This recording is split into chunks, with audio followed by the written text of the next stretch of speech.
Hello guys, welcome back. तो आज हम बात करते हैं एक ऐसे रेशियो के बारे में। आई डोंट नो, जिस रेशियो का बहुत खौफ है। Many people avoid using such ratios. ठीक है, इस रेशियो को यूज नहीं करते हैं। To be very honest, frankly, it can be reason that they do not know how to use this ratio, और this ratio might tell some different set of reality which they do not want the market should know, या वो किसी को इस ratio का use करना सिखाना ही नहीं चाहते। राइट? तो ये रेशियो बहुत सिंपल रेशियो है। It's a very simple ratio, it's not a very complex one, but this ratio is something which can really tell you the reality for certain set of businesses, right? And that is the ratio which is the price to book value. Price to book value बहुत important ratio है, खौफनाक ratio है। जितना ही खौफनाक है उतना ही आसान है। So whenever I go to any of the conference calls or public speaking platforms or like some kind of like investment discussions in different colleges, forums and media channels, I stress upon the importance of the price to book. Everywhere people have been using price to earning, price to earning, price to earning. Now here I do not mean कि price to earning गलत है. Price to earning is perfectly appropriate. But price to earning is not appropriate for all circumstances, all set of conditions and for all set of companies. Right? So basically मैंने पहले भी बात करी है that if I talk about the price to book ratio, again it talks about the current market price in the numerator. The numerator, it tends to remain the same, be it price to earning or price to book, but in the denominator you have the book value of share, the book value per share. P में था EPS. Now again we need to calculate the book value per share. Simply we can calculate the book value per share as the book value divided by the outstanding shares. And that is the book value for like one specific set of company or an index. How do we calculate the book value? Simple logic है. कभी भी book value calculate करनी है, it is the total assets of company minus the total liabilities. Total of what the company owns minus total of what the company owes. Right? And the difference between these two is shareholders' wealth. It's shareholders' funds. Right? So book value same as shareholders' equity. And you tend to divide that whole corpus of shareholders equity by the outstanding shares and you get the book value per share. बहुत simple ratio है for calculation. Again we can say the numerator is a leading indicator, same as price to earning, because it tends to change, fluctuate on daily basis. जिसने भी मेरी पहले की videos नहीं देखी हो प्राइस टू अर्निंग ऑल देख लो, because वो भी समझना बहुत इंपॉर्टेंट है. बुक वैल्यू पर share, it's a lagging indicator, because book value company की ऑन डेली बेसिस नहीं आती है. Correct? So book value is something which the company will declare on an yearly basis or quarterly basis. So yearly book value will tend to take here. As an equity research analyst, you need not calculate these numbers actually, because these numbers you will get via Bloomberg and different terminals. ठीक है? तो book value per share का ये formula है. Now, if the value is low, we can say the company is undervalued. If the value is high, the company is overvalued. Like same logic. कि अगर मान लो कि ये रेशियो बहुत कम चल रहा है, right? And again, be price to earning, price to book. We compare the ratio with the sectoral averages. अगर मैं आईटी कंपनी का, अगर मान लो मैं किसी भी बैंक का प्राइस टू बुक निकाल रहा हूं, तो मैं अपने बैंक का प्राइस टू बुक लूंगा. I will be comparing the price to book of my target bank and compare it with the average banking sector का price to book. If my price to book is low, it means my bank is undervalued. If my price to book is high, it means my bank is overvalued. Correct? And same for the other sectors. Sectoral comparison करना है from the same companies within the same sector only. Banking को you cannot compare with IT or metals. Bank को bank से ही compare कर सकते हो. And that's the logic. So यहाँ पर ideally, if the book value of the share is high, if the book value of the company is high and the price is low, right? So what we can say?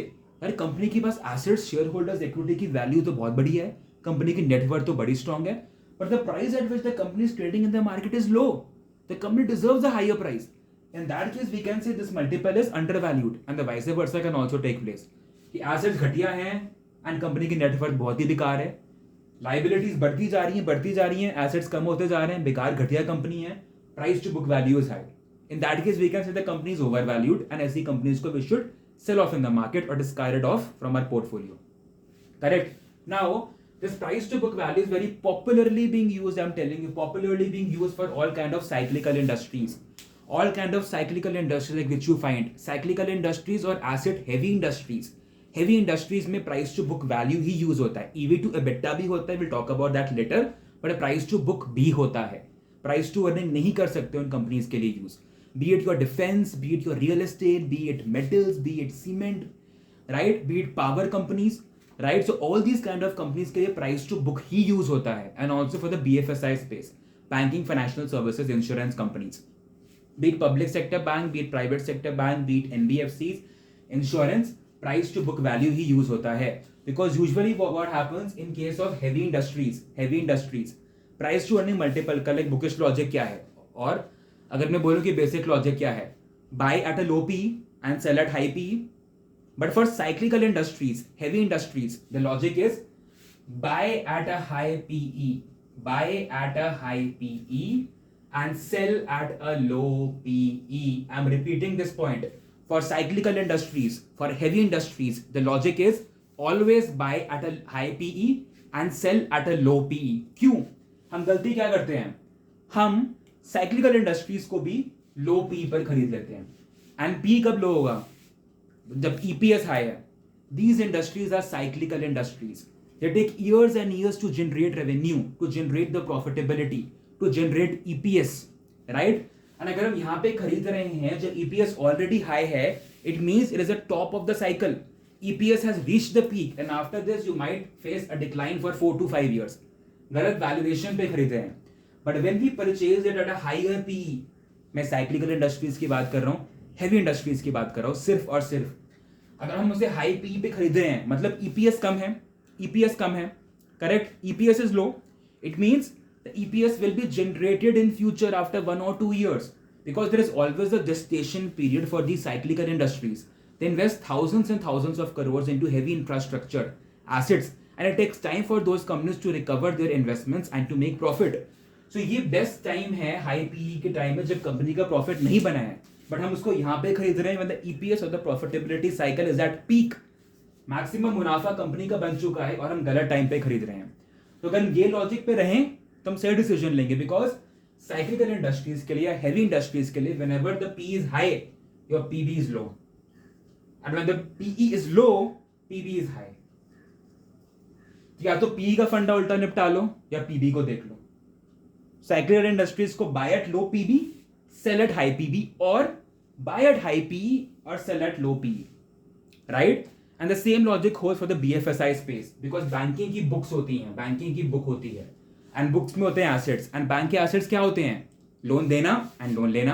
And again those assets need to be adjusted against default और bad debts. अगर किसी भी bank की 100 करोड़ की book है, right, and 20 crore have been defaulted, the net book comes out to be 80. If out of this 80 there is the provision for 10, if out of this 80 there is the provision for 10, तो bank की books become 80 + 10 90, right? सो 10 तो वापस आ गया bank के पास, correct? सो ये adjustment book value पर ही हो सकती है. And that is the reason for cyclical industries, for heavy industries, for banks, always use price to book and never price to earning. Thank you.